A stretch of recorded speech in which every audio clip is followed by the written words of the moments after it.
Lemon, lime, and a drop of cherry make a simple Shirley. But what happens when Tito's handmade vodka reveals this sweet sipper's dirty secret? Stir up a Tito's Dirty Sherlock and crack the case with Tito's at Tito'sVodka.com. 40% alcohol by volume, namely 80 proof, crafted to be savored responsibly. Want to connect with a family member who doesn't speak your language? Then check out the language learning program Rosetta Stone on desktop or as an app. Rosetta Stone is designed to immerse you in the language you're learning through an intuitive process. Plus, the True Accent feature even gives you feedback on your pronunciation. And with a lifetime membership, you have access to all 25 offered languages. Get started today. Visit rosettastone.com/pod50 to get 50% off your lifetime membership now. That's rosettastone.com/pod50 for 50% off. You can support this podcast at patreon.com/partnersincrimemedia. I'm Rebecca Lavoie, and this is Crime Writers On.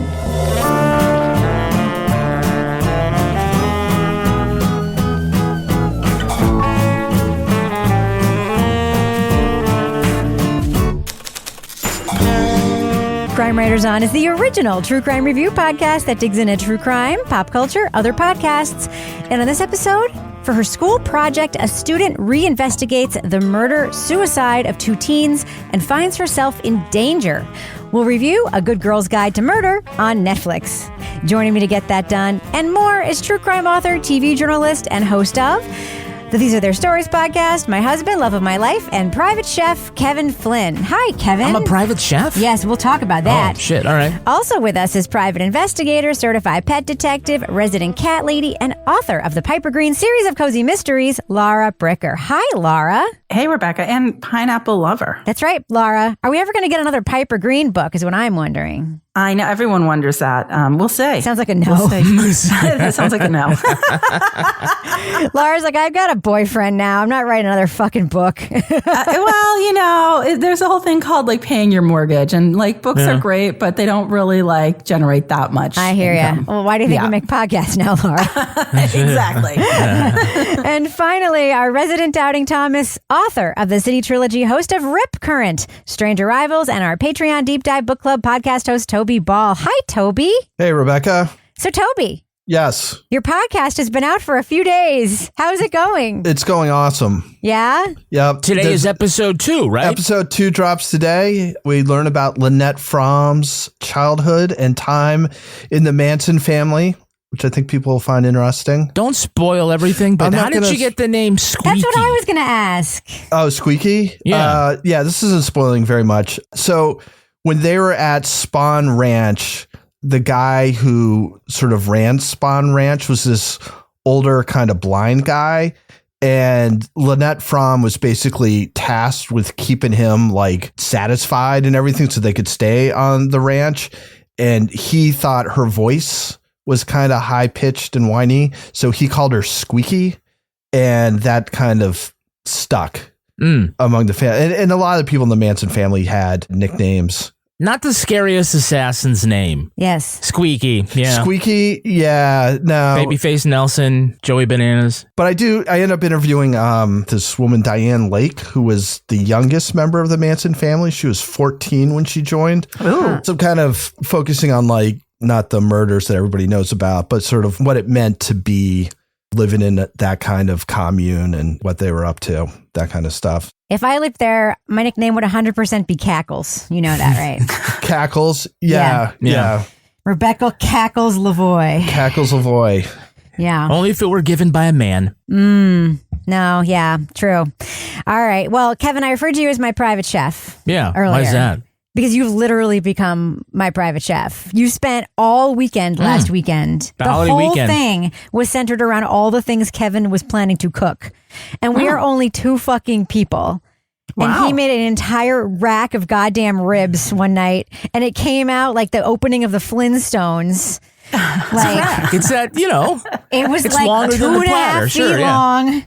And he's like, here you go. And I was like, I'm going to eat 2 ribs. Like literally, I ate 2 ribs. And it was Kevin. Then Kevin sliced it in half and put half of it on his plate. And I was like, You are not going to eat that. No. And he's like, yeah, but this is how much they give you at Applebee's. I'm like, you wouldn't eat that either. Like, what are you doing? It's a lot. It was a lot. Yeah. It was so good. Well, it's a state fair. And so it's like the one weekend where it's difficult to get around because there's so much traffic. It's not that difficult. The state fair? What, like the Hopkins? The Hopkins State Fair. Oh, yeah. It's not that hard to get around. All the fair people are going. The way you go through is like right where our little supermarket is. So I'm like, I've been stuck in that traffic and it kind of sucks. So and I'm like, dramatic. why don't I just like plan a little bit ahead? Yeah. Like it's a blizzard and just get all the stuff. Like it's a blizzard. We're going to grill. Let me just go and Dude, the fair opens at 10 every day. The best day. stuff It's not marinates hard. overnight. So I'm like, I'm just going to prep everything. And so I prep some chicken, some steak. He's a fair and prepper. I'm a fair prepper. I'm a prepper. Yeah. And my brown sugar ribs. Oh my God, they're so good. We still Yeah. have some left. Oh, yeah. It's as just we said, take can't eat this, them all. it's Thursday, and this was last weekend. We still have some ribs left. It was good though. Wow. Yeah. It's quite good. All right. Well, thank you for learning how to cook. You didn't used to know how to cook. What happened? Well, all those meal boxes that keep showing up, I was like, hey, I'm going to learn the right way to chop and sharpen my knives. And, I don't know. I just decided I'd like to learn more and do, more things. So Kevin even a bought good cookbook is helpful. Yeah. The New York Times app. And Kevin even bought the wire cutter recommended best knife sharpener in the world. Mm-hmm. Oh. And That's going to be an Amazon recommendation. Yeah, absolutely. And he uses it all the time. Nothing more satisfying. All right. So, Kevin, this is Thursday's program. It is. What is coming up on Monday's Crime Writers On? On Monday, we're going to talk about the new thriller series from Netflix. It's called A Perfect Couple. Oh, we're talking about that. Something tells me they're not a perfect couple. I believe I read that book. I read all of the books by that author, so I am very excited. I believe I listened to the audio of that book. Doesn't that have one of your favorite actors in it, Kevin? Who would that be? Ray Donovan's Lev Schreiber. Oh, yeah, I do like it. Oh, yeah. Oh, it's this one? And And what's Nicole her face? Kidman. Kevin does a great Ray Donovan. Don't you, Kevin? Yeah. We used to do Ray and what was his wife's Abby. name? Abby. Abs. He's like, Ray. What is it, Abs? You love doing Ray. I love that show. That show was great. Don't make me bust your head. Yeah, all right. All right. Well, Kevin, we do have a thing now that we need to review. Should we go ahead and get that done? Do it. All right. Let's go ahead and drop that first clip right now. Leading off. I've decided what I'm doing my EPQ on. I'm going to solve the Andie Bell case. Not this again. The Andie Bell case is solved. Her boyfriend killed her, remember?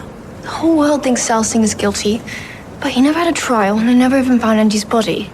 Secondary school student Pippa Fitz-Amobi selects a controversial topic for an extra credit project. She wants to reinvestigate the murder-suicide that rocked her sleepy English village 5 years earlier. She's not convinced popular teen Andie Bell was killed by her boyfriend, Sal Singh, and Pip enlists his brother to help her. The last text punctuation is perfect, but the others... Sal was the smartest person I knew, but he texted like an illiterate. He didn't write the confession. So if he didn't write it, who did? Guess that's what we need to find out. Pip grills Andie's friends about what led up to her death and disappearance. Soon, she gets anonymous threats to back off. Is someone willing to kill again to keep the truth about Andie from surfacing? I'm going to publish the whole story right here tomorrow. So tune in. Oh, and just so you know, you got the wrong person.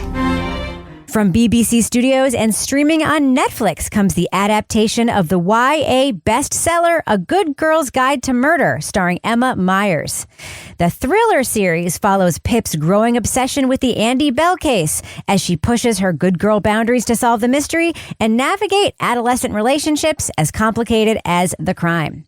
Spoiler alert, we are going to be talking about plot points from A Good Girl's Guide to Murder. So if you want to remain spoiler-free, go to the estimated time code on our show notes for our thumbs up or thumbs down reviews.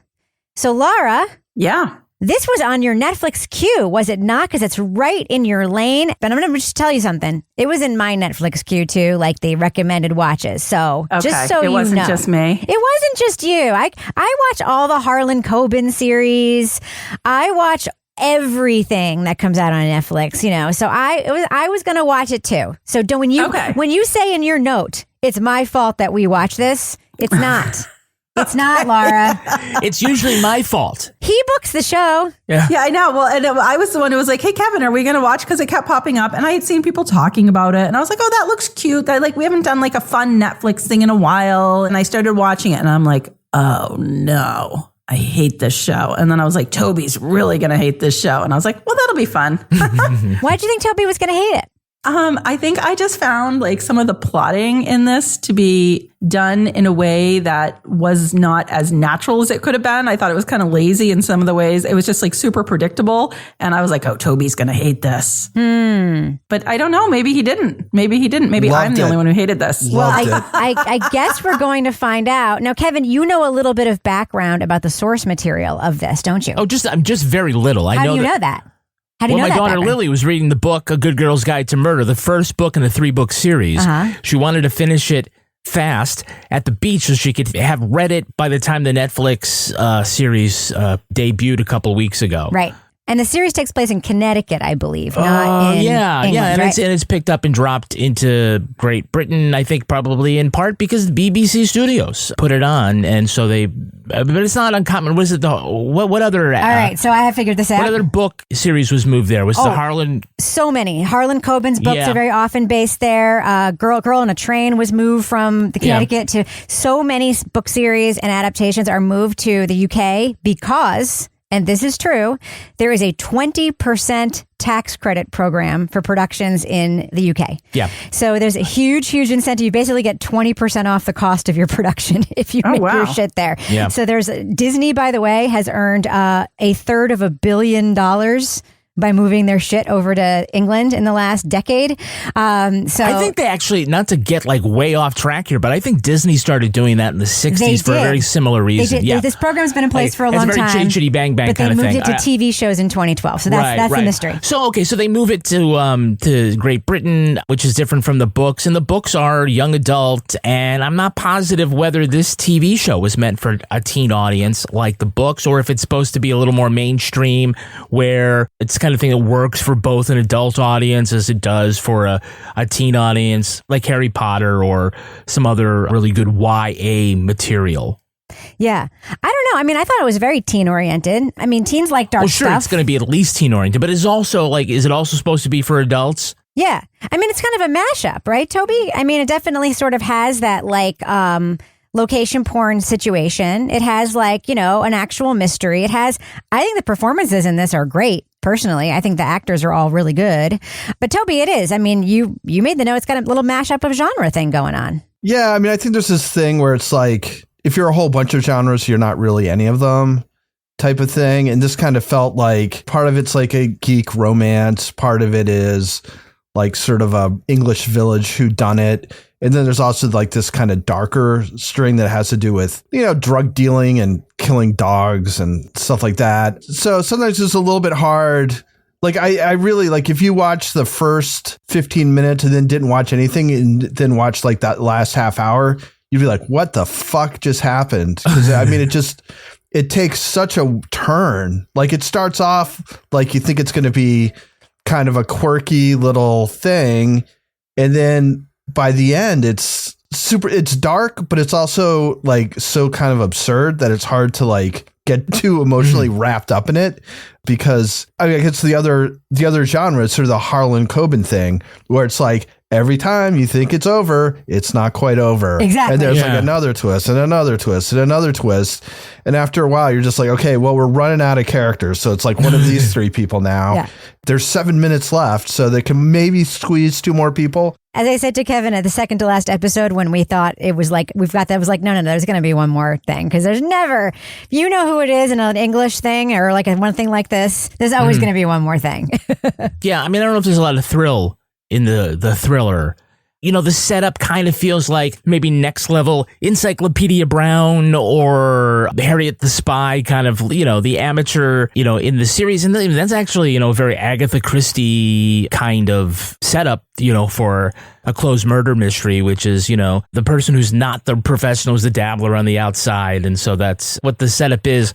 But, as far as like that kind of thing, Will you put a note in my notes, Rebecca, about... I did. Okay, can we put a pin in that? Because I just want to get back to it. Okay, come back to that. But I was just saying that, I think that it didn't really have the feel of like what the stakes were or what the menace really was for Pip.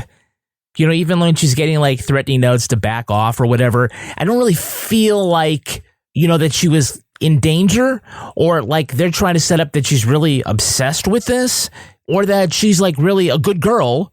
I mean, she's a good girl, but like how that good girl persona is being challenged by what she's doing. So I felt like there was a lot there that could have been done that wasn't. But Laura loved this character, right, Laura? Oh, this was my favorite protagonist ever, Rebecca. It was not. You hated it. I hated this character Why? So much. I found this to be the most annoying protagonist in the history of protagonists, of teenage protagonists. As I was watching this, I just kept yelling at the TV. She just makes so many stupid decisions and stupid choices. And she always has this sort of like air of like naivete as she's going into these situations. And you're just like, what the fuck is wrong with you? You're like, oh, okay. So apparently her method of investigating is just to like break into every place and like go through things. And it's just something about her just really irritated me through this whole show. And I was just like, I can't take it anymore. Would she have told you if they were arguing? Of course. We told each other everything. Except I've seen Sal's phone and there were messages on it that showed that they were definitely arguing. What are you saying? Maybe you got it wrong. I think either you're saying I'm lying or I didn't know my best friend. Which is it? I don't even know why I'm telling you all this. Oh, what? You've not told me anything. I'm done here.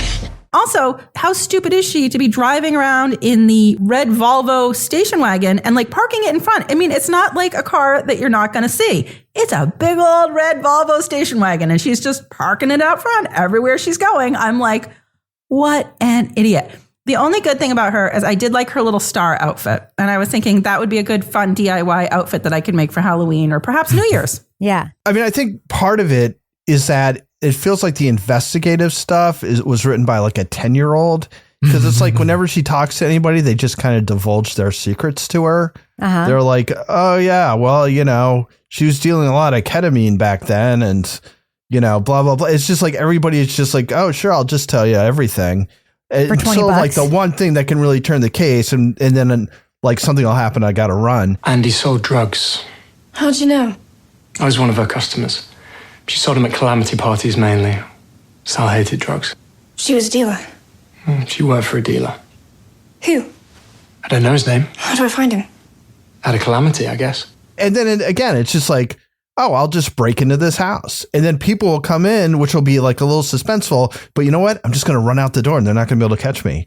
Yeah. So that was all they saw was the back of your head and your license plate. That was like one of those dreams where you're like, if I just run really fast, they won't see me. Jesus. You have to really suspend disbelief watching this because none of this is realistic in terms of an investigation. But that's what pissed me off about her because she was just so stupid. But I feel like these things kind of live and die on their cleverness.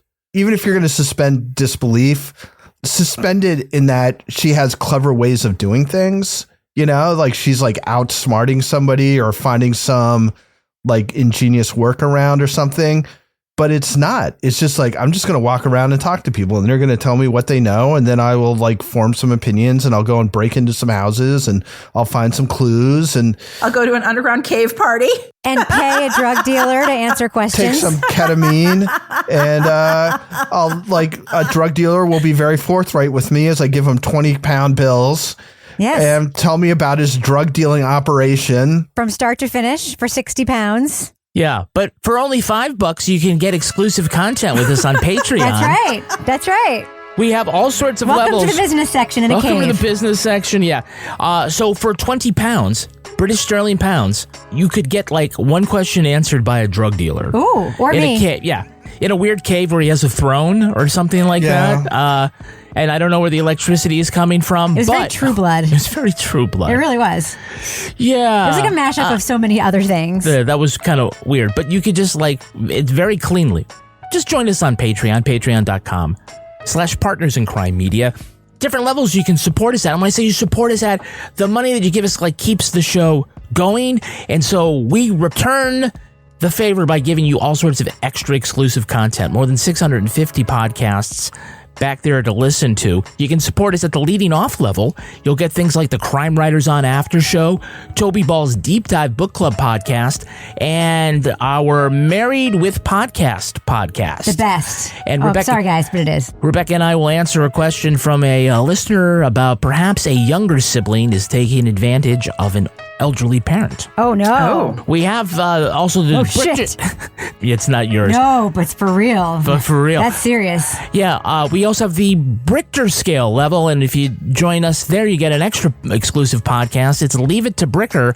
And Laura, you have a new episode coming out soon, and it's out of this world? It is out of this world. I only wish Toby Ball had been there with me on this investigation.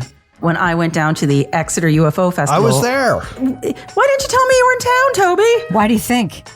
Toby. Because I was hobbling around with my boot. It was just, He didn't have time for a 30-minute conversation. That's why. He had shit to do. Toby was doing official stuff. I was out talking to all of the interesting people that showed up. Like the lady that had the pet rabbit that she was walking around town. Like the children who thought they were going to be beamed up to outer space. And then I also got an exclusive with the founder of the festival. Ooh, amazing, Laura. You always get such good stuff. Yeah. If you join us at the Let's Do What We Do level, you can get episodes of Crime Writers On early and ad-free. And if you're a deep diver, you also get to watch Toby and his guests create that Deep Dive Book Club podcast. The next podcast is going to be recorded on Tuesday, September 17th. And Toby Ball's got a great title from David Gran. What is it, Toby? It's The Wager, a tale of shipwreck, mutiny, and murder. And boy, was it not much fun being a sailor back then in the mid 1700s. A lot of rats, a lot of lice, a lot of scurvy. Yeah. Yeah. Wow. Not great. I remember Sounds reading like the being a Blackbeard podcaster. book. Yeah, it's a lot like it. Yeah. I feel like I have a lot of insight. One of the other ways you can support us is through our Amazon storefront, where you can see some of our favorite things. Rebecca, what are this week's Amazon recommendations from Crime Writers On? Listen, one of my favorite things that I've ever gotten from Amazon, I actually just ordered a new one that's a larger size, are these electronics organizers.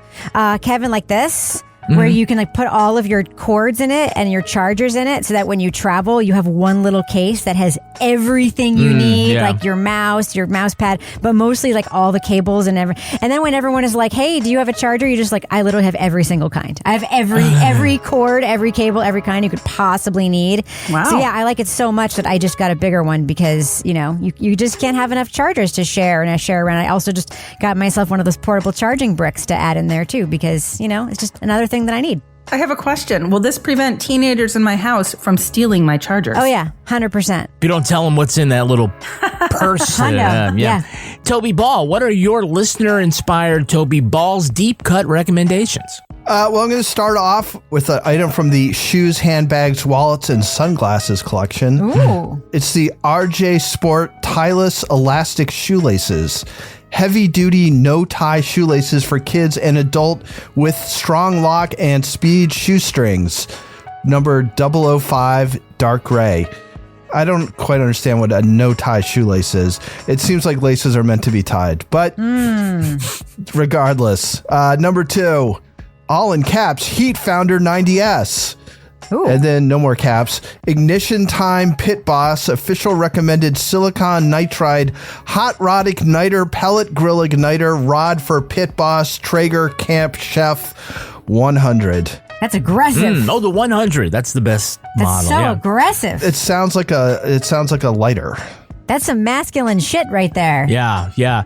Remember, you can shop us first at Amazon.com/shop/Crime Writers On. We earn commissions on qualified purchases. Buy anything you want there. Yeah. And lastly, another way you can support us for absolutely free is you can engage with us on social media, our reels, our posts, our tweets. If you dislike them, re-like them, leave a comment. All that stuff helps it gets the algorithm knowing that Crime Writers On is out there and maybe exposing us to new audiences that otherwise would not have known about us. That's right. Find us on Instagram. Find us there and like us. Give us some love. I put some fun stuff on Instagram, so you should definitely go check it out. You really do. Invite us as collaborators on your reels, Laura. Do it. Okay. All right, Kevin, before we end the business section, I have a question for you. Do you know what it is? Do we have any Patreon patron saints of the week? Yes. Do we have any Patreon patron saints of the week this week? Our Patreon patron saints are Katie Guy and Christopher Robinson. Bless you. Christopher Robinson and Katie Guy, thank you for supporting us on Patreon. Thank you for supporting this podcast. Thank you for... I don't know if that's really Christopher's name, Christopher Robinson. I don't know, but he's my childhood hero. We did have Doc Vader respond when I said I didn't think Doc Vader was a real name. It's not their real name. No, well, but this person responded, and they are a doctor, and they wanted to keep a low profile, but thank you, Doc, and thank you, Christopher Robinson. Who's Christopher Robinson, who's your childhood? He's like Christopher Robbins and Winnie the Pooh. Oh, the Robbins, yeah. Oh. Yes. Not Robinson, yeah, sorry. Christopher Robbins. Yes. Is Christopher Robbins or Robinson? Robbins. Oh. Christopher Robin, I think, right? Christopher Robinson. No, it's not Christopher Robinson, for God's sake. Hold on. Did I Mandela affect that? Yeah, you did. Jesus Christ. Anyway, Christopher Robinson. No, No. I'm just thanking the saints, Toby. Jesus. No, Toby he's got to settle this. Toby, I'm going to give you the entire break to look that up. It's Christopher Robin. Get back to us on the other side of the break. Yeah, it's Christopher Robin. No son, no S, no nothing, just Robin.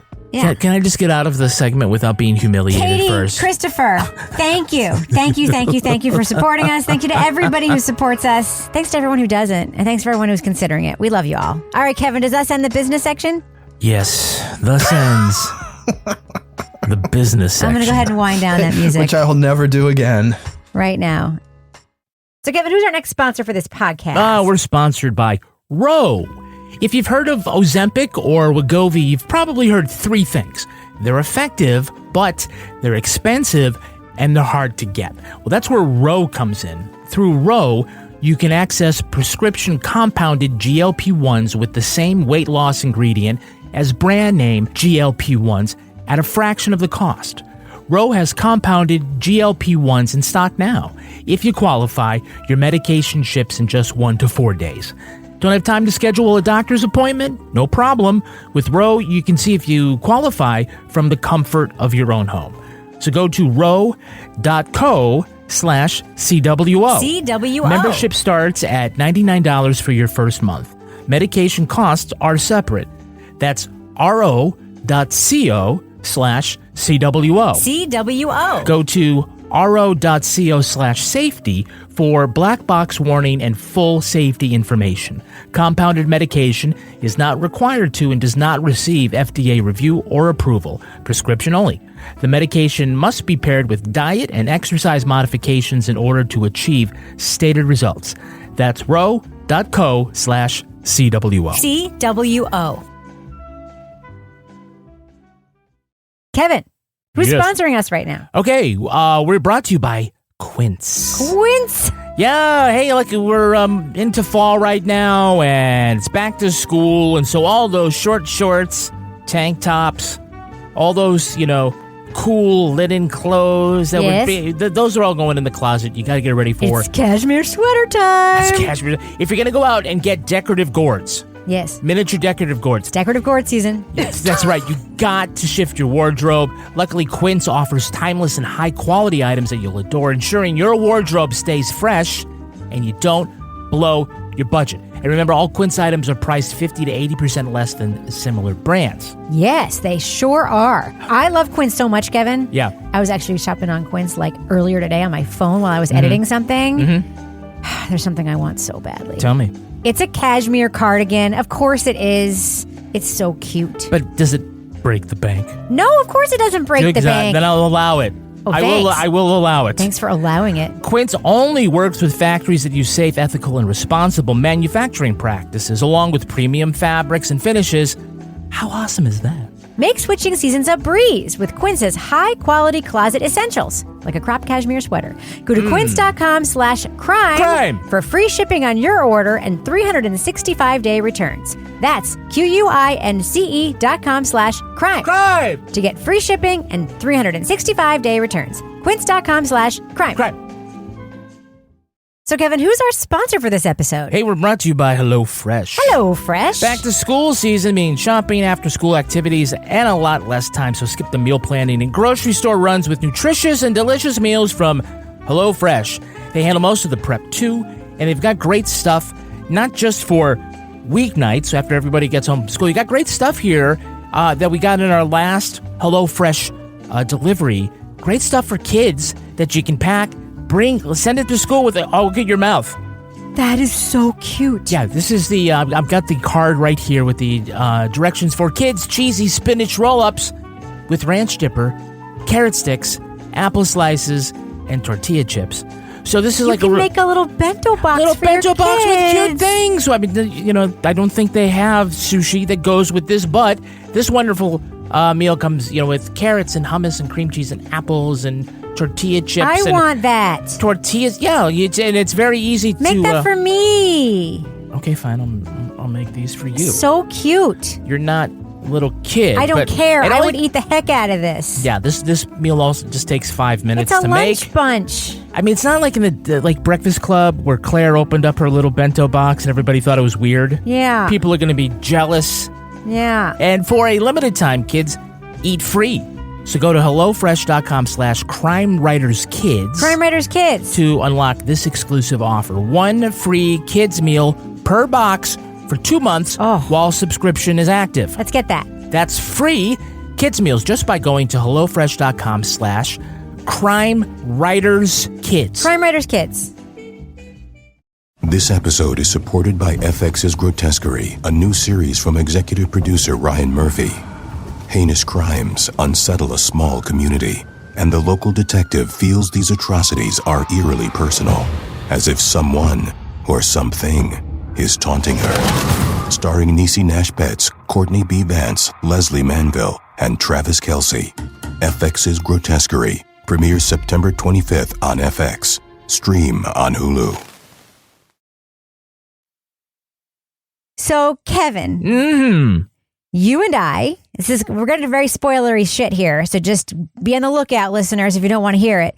You and I guessed whose secret older guy was right fucking away. Before we even knew there was going to be a secret. 100%. When we first saw him. Elliot walks in and I'm like, he did it. He did it. I had no reason to believe that. You had a reason. There were no clues ahead of time. And you're like, how do we know that? And I'm like, I know how we know that. It's because there's a trope that's come up several times. Because this whole fucking thing is a ripoff of Veronica Mars. That's how we fucking knew it. Yeah. Oh. This happened in Mare of Easttown too. And there's an adult, there's a plot line where it's like, oh no, a teacher or somebody, an adult in the victim's circle that you're not supposed to... The father of a best friend. Which I'm sorry. Season 1 of Veronica Mars. All we fucking needed is for her to be a photographer of the school newspaper and for her dad to be a fucking detective. Yeah. And this is goddamn Veronica Mars. In book 2, Pip does a podcast, which is something. Oh, serious? I'm serious. Yeah, so maybe second season of this will be her podcast. It'll be like awesome. Bodkin, but in this tiny village. But yeah, we've kind of, I don't know why. I mean, it's not because it's a ripoff of Veronica Mars. That's why. Yeah, I mean, it's never fun. Like when you guess ahead of time, like that's the killer, and and then nothing ever comes up that like says, oh, maybe I'm wrong about that. It just is. But he wasn't. Well, he was because he was the one who just killed the wrong person, the other person. And then he had this weird fucking thing where he's chained up a woman in his attic for no reason. The home that he used to have with his dead wife. And like, for what reason? It only happened a few times. And then she started seeing Sal. We limped on for a bit, but then she called it off. She said she was in love with him. You were at the Ivy House Hotel with her just days before she went missing. You're right, I was. Well, I mean, the murder happened 5 years ago, but we don't get a real sense of how long she's been up there. But, it's like, that's weird. Like, you're willing to kill this one guy for keep a secret, but instead, I'm willing to do the effort of paying for a second mortgage. To keep a secret that's not so bad. The secret isn't even that bad. The person lived in that car accident. The person didn't die. Did you guys pick up on that? No, what do you mean? So the kids did a hit and run. Yeah. Yep. The guy in the hit and run lived. Right. He didn't die. I guess I missed that part. No. Yes. The guy was badly injured and he lived. Yeah, it comes up at some point. Oh. It comes up that he lived and that it was a whole fucking thing and that they were just covering up the fact that it was a hit and run. Yeah. It wasn't a death. So the secret wasn't even that bad. But no, Elliot's secret was he confessed to this homeless woman that he killed. Why did he kill Sal? Well, it didn't matter why, you know. I mean, none of the motives here like make any fucking sense. He killed Sal because of the hit and run. Yeah, no. Sal was going to narc on him about his relationship with Andie. That was the motive. That was the motive for the murder, to keep him quiet. And then he's the one who like has good grammar in the text messages. So, you know, there's the clue. And of course, when they had a literary themed disguise name at the bed and breakfast or the hotel where they were holed up, like that was kind of also another not well disguised clue. Well, maybe it's the English teacher. How many? Like, they're gonna give you more than one secret older guy to like really. Yeah, there were no older guys in the whole fucking thing. The cop, I mean, older. There was that one dad who seemed kind of creepy, and then her own father, who she accused of being an adulterer, when he just needed a little space. He was overwhelmed, and then all of a sudden, and then you see the most emotion you see from her from the whole thing when she's like mackles onto him and like hugs him, and you're like, oh, and that was it. So when we were talking about grammar a minute ago, the thing that I found, I was like, oh, this must be a clue. When they dropped off the note that says, stop digging Pippa. So it's 3 words. The guy puts a period at the end of it. But no comma? But he doesn't put a comma. So it sounds like what he's actually asking is for somebody else to stop being into Pippa. That's the only thing I can, like, stop digging Pippa. It's like, stop digging the stones. Yeah. And then I was like, all right, so we've already talked about grammar and like who's got good grammar and who's got bad grammar and in what instances are they good with grammar, what instances are they bad. So it's like, so clearly this bizarrely punctuated 3-word note has got to be a clue of some sort, but it's not. It's just so they just fucking didn't know how to. There were literally 3 words and they couldn't punctuate it. Was he the note writer or was so he was the stop digging person? Did he kill her dog or did the sister kill her dog? Well, didn't the sister? That was clear, right? It's not clear, right? Who killed the dog? Who fucking cares? Like, seriously, who gives a shit? Well, the dog was a great character. Come on. There's no reason for either one of them to kill the dog. It just happens. True. Yeah, that was just stupid. It was stupid of her, I will say, Laura, to your point that she makes bad decisions. When you know that somebody is watching you from outside your house, what do you do? Do you fucking go out there? No. Or do you go inside, close the goddamn curtains, and wake up your parents and say, somebody's fucking watching me from outside the house? Yeah. Because her parents knew she was doing the investigation. Well, it wasn't a secret. No, but also I would like to say about the parents, you know, the mother who was also in that thing we reviewed earlier this year, Death and Other Details. So she was the investigator in Death and Other Details. And now she's the mother in this. And I think she was also in like the Bletchley Circle. And when they're telling her to like stop investigating and they're like, Pippa, don't do it. And then she just leaves anyway. And the mother just turns forward again and like nothing happens. Well, she's 17. She can't do anything about it. She's like, but then when she returns home, the mother doesn't say anything else about it. She's just like, oh, hey. And I'm like, so that was some effective parenting right there. Well, you're a parent of a teenager. You know, you really can't fucking do anything when they're that old. Well, no, but you at least raise the conversation. Like this woman just like turned away. I was like, oh, that was kind of a dropped thread. And for everybody out there who thinks that I was a shitty parenting thing to say, parents of 17-year-olds, you know what the fuck I'm talking about. You get to a point where there's very little you can do, and you're just sort of like, all right, how can I repair this situation? Because I actually don't have any fucking power anymore.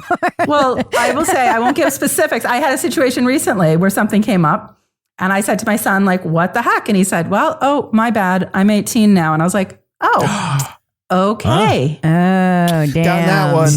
Right before a whole bunch of tattoos. Wow. Gotta head off to uni. Yeah.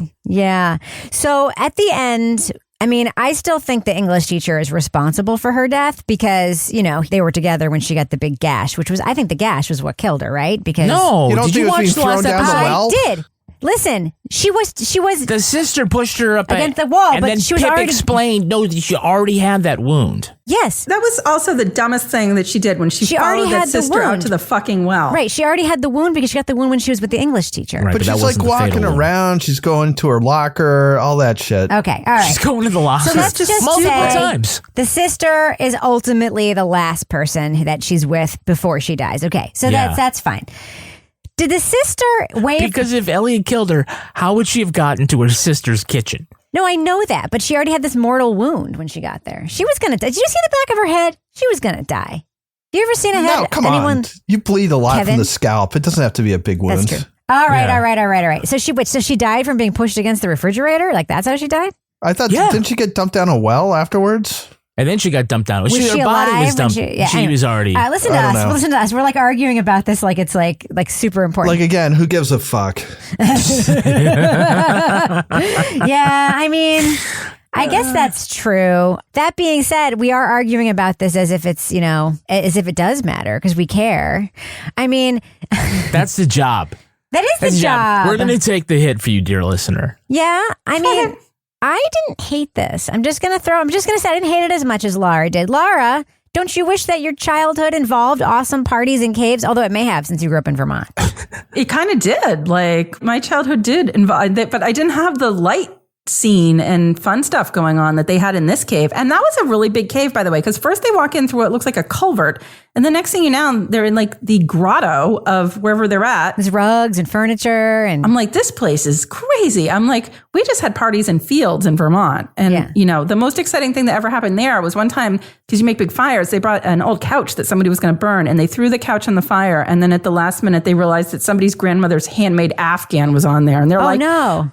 They're like, get Booty's grandma's Afghan. They're like, it's toast. It's gone. No going back. I feel like there's more drama in that story than there was at the, what do they call it? They don't call it a rave. It's what, a calamity? What do they call that? Oh, that was at a calamity. I did like the word calamity. I thought that was kind of fun. Yeah.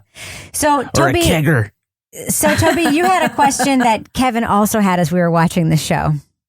What happened to Jake? Which one was he? He was their black friend who's in all of the past scenes. And the photos. And then never shows up again. He didn't even go to the class reunion. I was like, was that supposed to be like a red herring that there's somebody named Jake? And who they refer to all the time. Yes.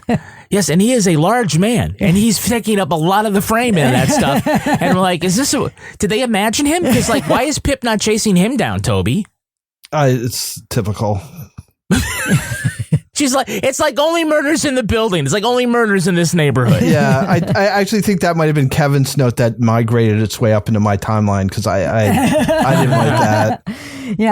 Yeah. Oh, yeah, that was my note that I put in this. Toby's thing. Sorry.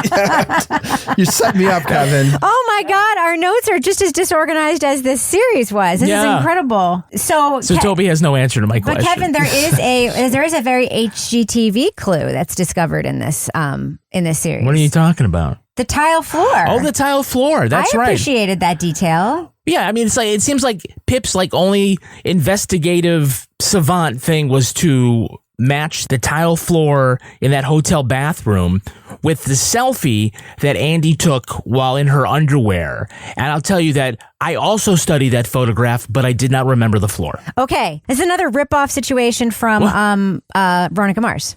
Is it? Yes. You want to hear what it is? Tell me. As she investigates Andie's murder, she discovers that Andie was fooling around with a lot of people, right? Mm-hmm. Fooling around with sending photos to Max, fooling around with the teacher, and she was allegedly in love with Sal. Mm-hmm. Remember Lily Kane? Yeah, it was played by Amanda Seyfried before she blew up. Yes, and remember how Veronica Mars finds out through her investigation that her best friend Lily, who she thought was only in love with Logan? Not Logan. The good guy. Teddy? Oh, Logan. Teddy was Lily's brother. Oh, okay, right. She could have been that. Okay. That was Veronica's boyfriend. Yeah. That she was actually sleeping with a whole bunch of people. Be cool, Soda Pop.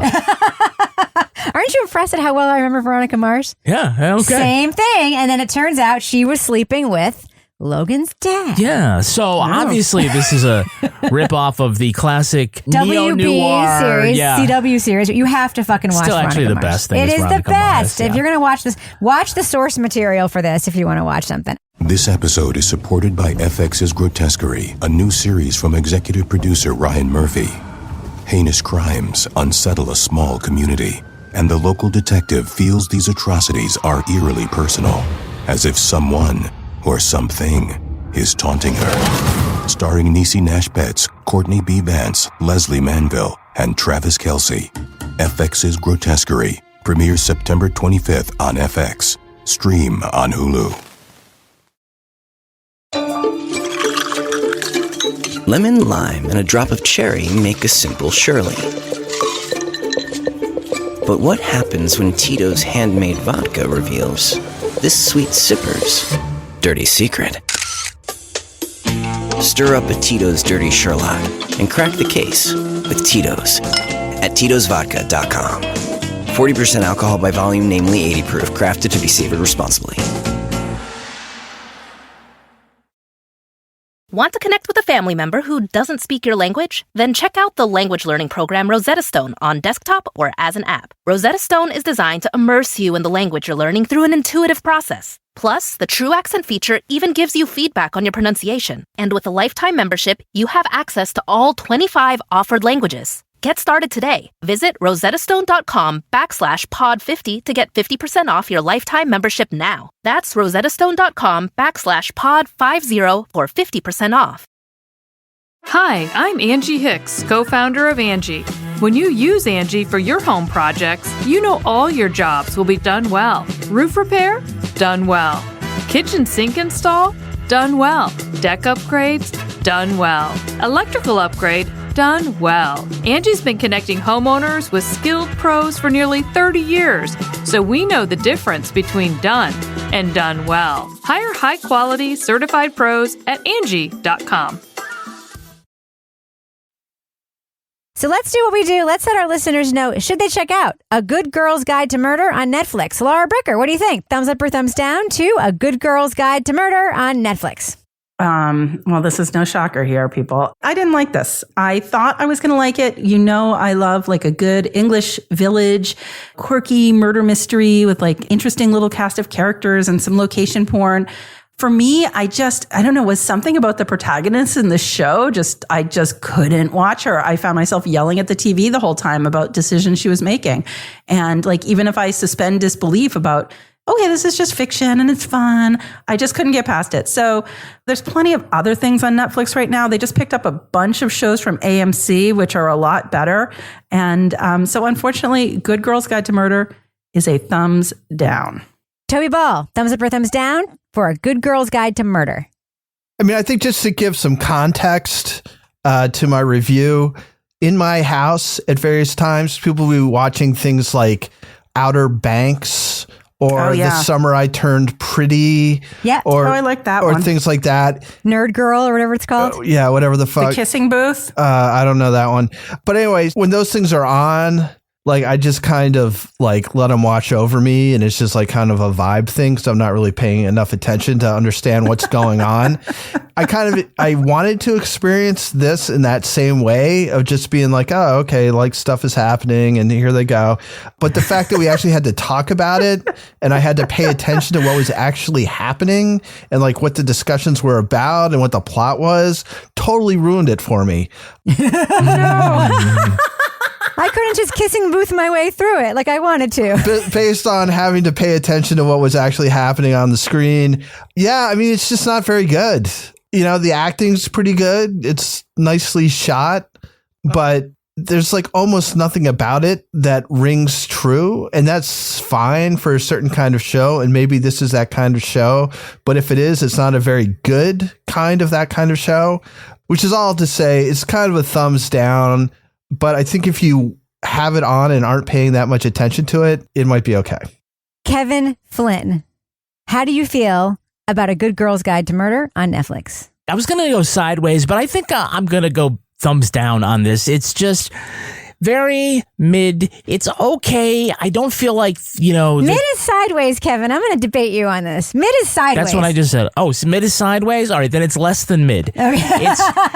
It's right there, but it's, you know, a slight thumbs down. I mean, there are parts of this which are kind of interesting, but as far as like the mystery and the suspense And though the whodunit part of this didn't really come alive, and nor did the lead character, Pip, her situation to be at all kind of noir.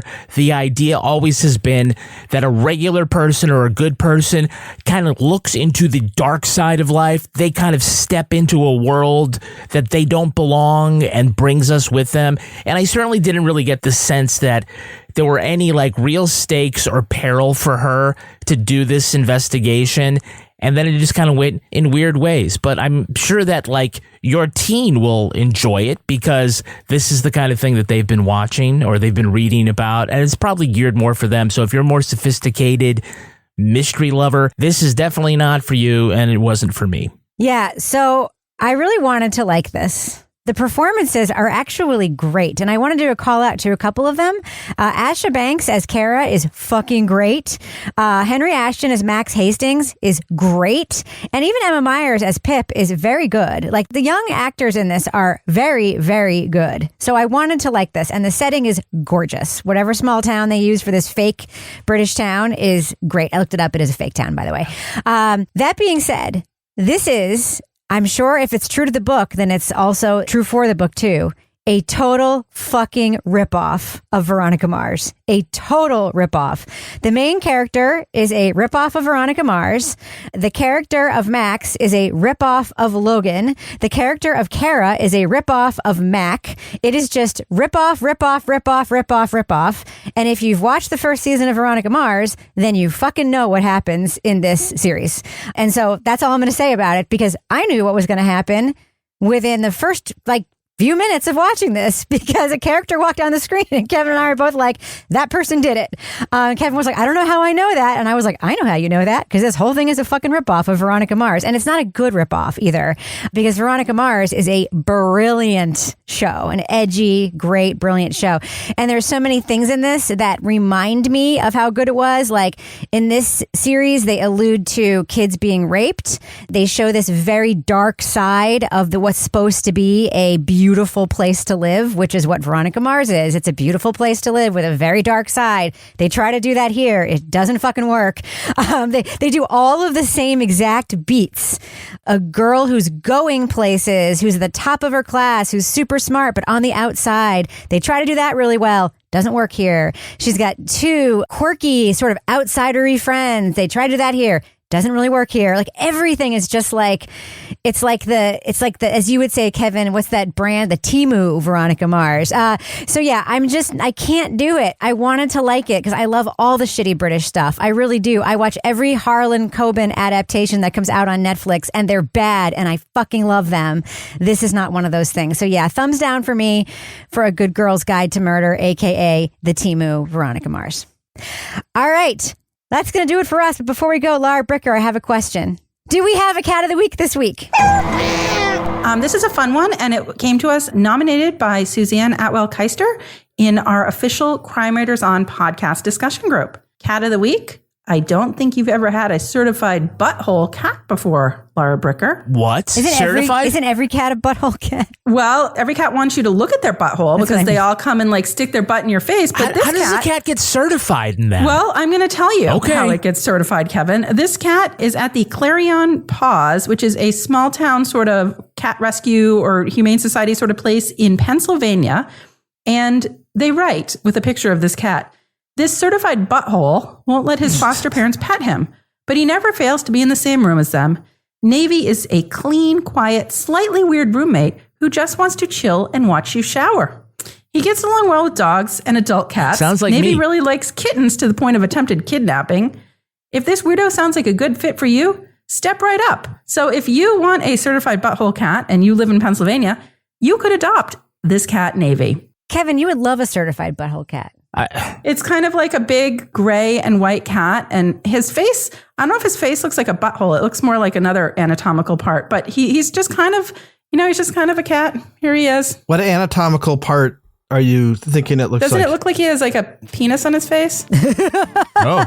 I think it looks like he has a penis on his face, but Okay, well, that qualifies you for Cat of the Week, I guess. Well, dear listener, if you want to judge whether that's a penis on the face, then you have to sign up for our newsletter because it's out today and you can decide We always that. put the Cat of the Week in the newsletter. All right, Laura Bricker. And by the way, you can look at past issues of any MailChimp newsletter when you sign up for them because you can go to the thing and then you just like look at past issues. It's totally possible. Too complicated. It's possible. All right, Laura Bricker. If folks want to reach out to you and submit their weird as fuck animals to be Cat of the Week, how can they find you online? at Laura Bricker on Instagram and Twitter. And you can also email them to us at crimewriterson@gmail.com. Toby Ball, what about you? How can you be reached online so people can give you feedback about your awesome new podcast, Rip Current?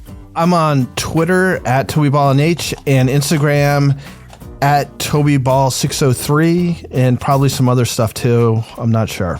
What about you, Kevin? How can you be found? I'm just at Kevin P. Flynn. You can follow me everywhere at the same handle, Reb Lavoie, and you can follow the show everywhere at the same handle, at Crime Writers On, including on Instagram. Please follow us on Instagram. Also, we've got lots of stuff on Patreon, including this show, early and ad-free, at patreon.com/Partners in Crime Media. We've got lots of channels there with lots of cool stuff at all of our different levels. Our theme song was composed and performed by Ty Gibbons. Our editor is the wonderful, very tall, very fantastic, and smart Livy Burdett.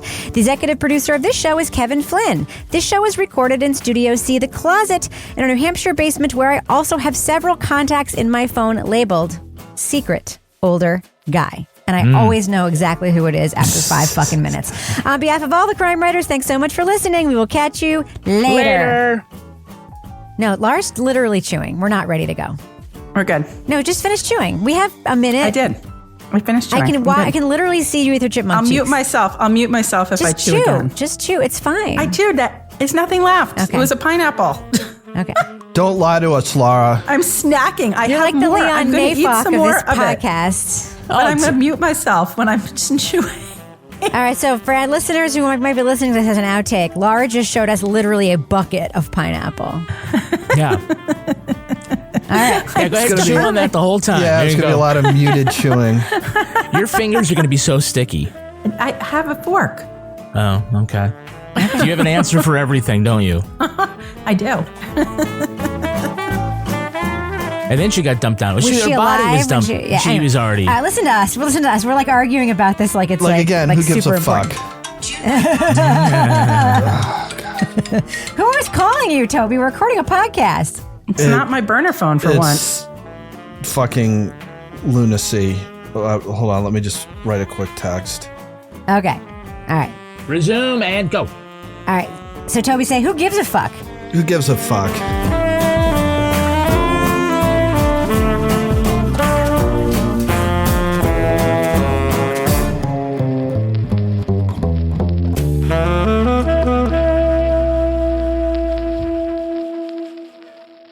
Partners in Crime Media. Lemon, lime, and a drop of cherry make a simple Shirley. But what happens when Tito's handmade vodka reveals this sweet sipper's dirty secret? Stir up a Tito's Dirty Sherlock and crack the case with Tito's at Tito'sVodka.com. 40% alcohol by volume, namely 80 proof, crafted to be savored responsibly.